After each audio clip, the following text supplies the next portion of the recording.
kusoo dhawow channelkeena The Friend of Web. Markale kusoo dhawow muuqaal cusub.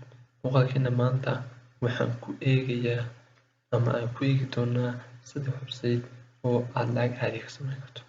3 website waxaan ku tusi doonaa tallaabooyin step by step ah, kuwaas oo marka aad muuqaalka dhammaysto aad qaadi doonto, isla markaana aad lacag shaqaysan doonto website-ada, isla markaana aad la bixi doonto oo aad cuni doonto. waxaan ka codsanayaa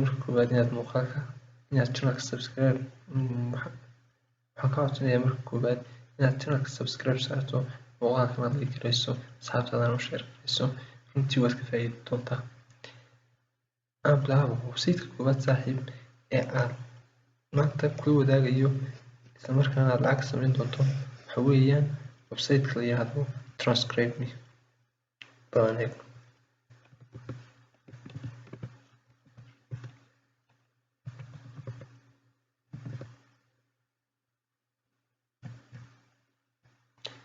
saaxiib waa kan waxaan ku qoray search bar-kayga TranscribeMe waxa ii soo baxay website-ka. Saydo badan baa ii soo baxay. Kan sare weeyaan TranscribeMe. Waxaan ku shaqeeyaa hawlo badan, shaqooyin badan buu qabtaa. Shaqooyinka uu badan uu qabto waxaa ku jira qayb freelancer ah oo shaqooyinka uu qabto dad freelancer ah ayaa waxa weeyaan uu u baahan yahay oo shaqooyinka uu qabto dadka clients-ka waxa weeyaan qabta shaqooyinka si dadka loogu qabto shaqada. Freelancers-ku xor weeyaan waxay shaqaysataan way la baxayaan, saacadaas ay la baxayaan. Bankiga saaxiibayaal aad u baahan tahay waxa weeyaan website-kan saaxiibayaal waxaad u baahan tahay PayPal account-kaas oo ahayn mid Soomaaliya lagu sameeyay ee ah dibadda, waliba meelaha laga oggol yahay. 3 tallaabo weeye. Become a freelancer today. Waayahay. Create account, connect your PayPal account, take the insurance exam. Become a freelancer baad ku dhufanaysaa saaxiibayaal. Then start freelancing ayaad kusii dhufanaysaa. Markaa form kooban baad buuxin doontaa. Waa formkan aniga form iga samaysan. Meelaha hadduu ii soo saaro ayaan geli doonaa. Waa ii dhamaystirayba. Waan gelayaa. Saaxiibayaal markaad akoonka soo gasho wuxuu leeyahay waa English-kii uu xiran yahay, imtixaanka English-ka xiran. Saaxiibayaal markaad akoonka soo samaysato waxa weeyaan waxaad samaynaysaa imtixaan yar oo English uu kaa qaadayaa. Dibadna wuxuu ku oranayaa PayPal account-kaaga ku xidho. Then saas ayaad ku dhamaystiraysaa. Waxaa lagu soo dirayaa waxa weeyaan muuqaallo kooban ama codad kooban oo ah 4 minute ilaa 5 daqiiqo weeyaan. Saacaddii waxaad shaqaysan kartaa $15. waxa weeyaan barnaamijyada kalena waa la qaadaa. Iminka laakiin faa'iido badan maaha. Website-ka waan iska dhaafayaa. Website-ka labaad baan gelayaa. Talent Desire. Intii website-ka Talent Desire waa website cajiib ah. waxa weeyaan wuxuu noo soo saaray markii hore $45 ka shaqayso adigoo wax qoraya. Laakiin wax qoraa keliya waxa weeyaan qoraaladu way fara badan yihiin. Blog poster writer baad noqon kartaa. Website-da blogs-ka post u samayn doontaa. Lacag fara badan baa taa lagu qaataa. Mar waxa weeyaan waxyaabo yar baad iska qori doontaa. Marba waxbaad waxa weeyaan ku shaqayn doontaa. Marka hore waxaad oranaysaa explore jobs. Shaqooyinka waxa weeyaan itus ayaad leedahay. Explore jobs.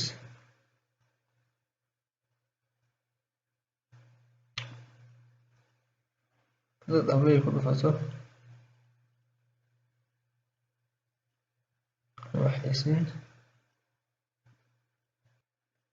waxaan sameynaynaa online internships-kaas ku dhufanayna.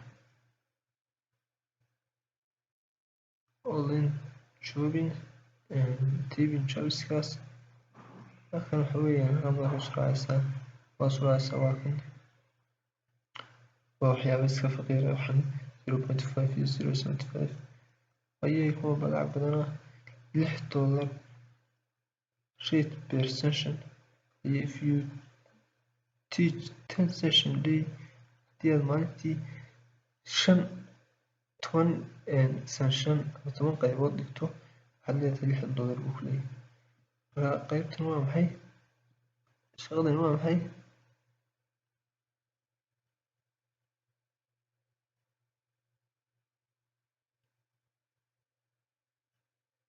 shaqadan waa maxay? bisha waxaad shaqaynaysaa buu ku leeyahay $1500.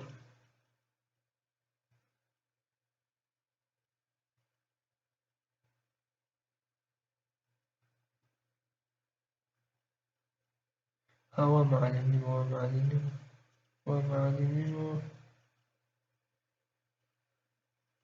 waxa weeye qoraalkeeduna aad waxa weeyaan adag yahay ugu badnaan 50 ugu yaraana 30 kelmadood ayaad waxa weeyaan qori kartaa halkii daqiiqo. shaqadan paymentiga aad uga caawinaa paymentigeedu waa flexible waxa weeyaan PayPal iyo waxa weeyaan Payoneer oo Soomaaliya ku samaysan karto adoo jooga ayaad waxa weeyaan kula bixi kartaa iyo waxa weeyaan Payoneer iyo PayPal iyo e-check iyo Western Union waxaasoo dhan baad kula bixi kartaa. shaqo kale aan eegno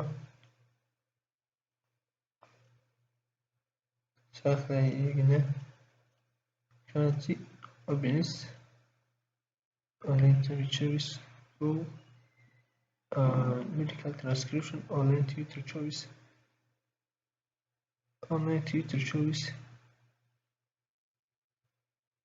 ma kuwan waxa weeyaan 120 maasa shaqayn kartaa ugu badnaan. online tutor choice blog postersada ayaa ugu fiican. sheeka ayaad waxa weeyaan wordkaaga ku diyaarsanaysaa dabeedna waad diraysaa websiteka bloggaas aad waxa weeyaan shaqadaas blogga website kale baad u diraysaa ama qof kale. content writing choice waa ilaa $210 baad shaqayn kartaa. saxba websitekan waxa weeyaan proofreading waxa weeyaan qoraalaad saxaysaa kelmadaad saxaysaa waxa weeyaan sentencedaad saxaysaa. translation choice waxa weeyaan waa tarjumaad. this is waxa weeyaan this is very amazing aad iyo aad websitekan markaa saaxiibayaal markaa shaqada doonto waxa weeyaan apply baad oranaysaa waxaad maraysaa process baad maraysaa nidaam baad maraysaa markiiba wax la iska helaya maaha waa inaad waxa weeyaan assessment samaysaa application waa inaad samaysaa baaritaan ku tuso. Arleyno markaad tiraahdo saaxiibayaal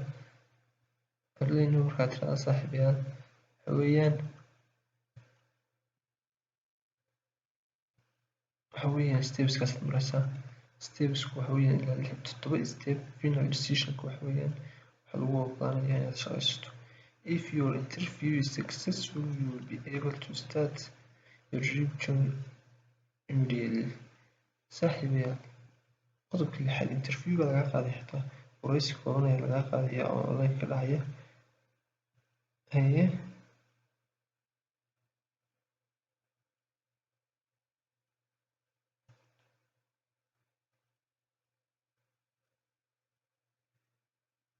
ilaa 5 maalmood buu ku dhamaan karaa wareysigu. laga yaabaa in 3 qof 2 qof ku wareystaan. applicationkaaga review baa lagu samayn doonaa. 2 maalmood buu kaa maqnaan doonaa isna. complete your demo project. demo work is an online tutorial developed by talent better understand to later work.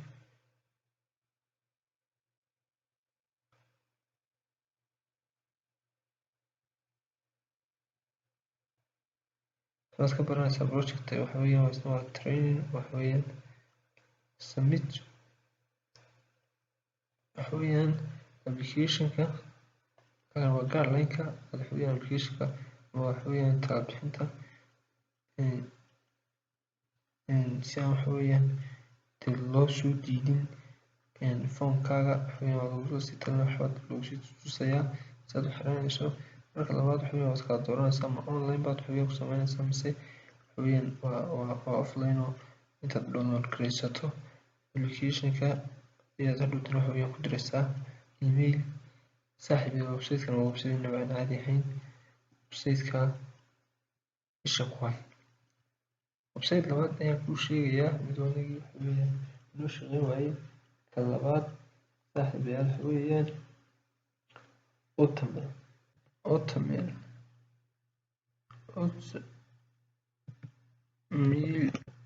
Studio. Automail Studio waxa weeyaan hambalyeynta iyo waxaas uga shaqeeya, soo hambalyeynta iyo wax noocaas ah.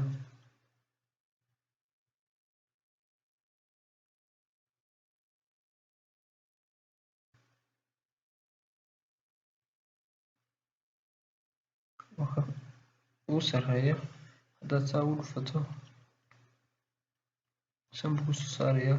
waxa weeyaan wax cards-ka iyo waxaas uga shaqeeya, happy birthday wax noocaas in la isku dirdiro wax weeye, aduu hambalyeyn iyo wax noocaas weeye. marka waxa weeyaan ama sawirro ayaad sameynaysaa, sawirrada kartoonka ah, ama waxaad sameynaysaa waxa weeyaan qoraallo. marka sida nimankan hadda waxa weeyaan wax looga shaqeystaa. nimankan sidii kuwii hore maaha, waxaad uga shaqeysanaysaa sidii hore ka duwan. waxa weeyaan waxaa la sameynayaa email baa loo diray, waa loo emailinayaa waxa aad wax weeyaan doonayso.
saaxiibayaal website-kan Automail waa website-kan guidelines-kiisa marka akhrisanaysaa waxa weeyaan writer guideline-ka waxa weeyaan waa la mid. website-kan sidii kuwii hore maaha, uma shaqeeyo, waxa uu shaqeeyaa si ka duwan. sida ka duwan waxa weeyaan waxa ama aad sameyso markaad waxa weeyaan waxaad sameysaa kartoon ka sameyso, ama aad sameyso waxa weeyaan siinaka yar oo kale markaad sameyso, ama waxa weeyaan aad sameyso waxa weeyaan qoraal sawir yar la socdo, happy birthday oo kale ayaad sameynaysaa, sawir yar baad raacinaysaa, then waxa weeyaan waxaad ku diraysaa email. only send your best work, email your areas. waxa weeyaan waa kaa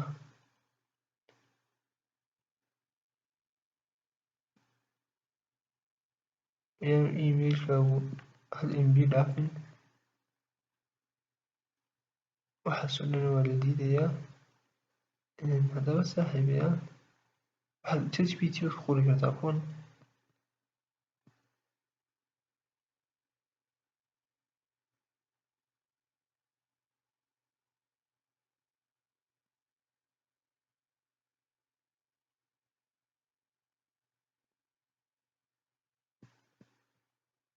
waa tan $100.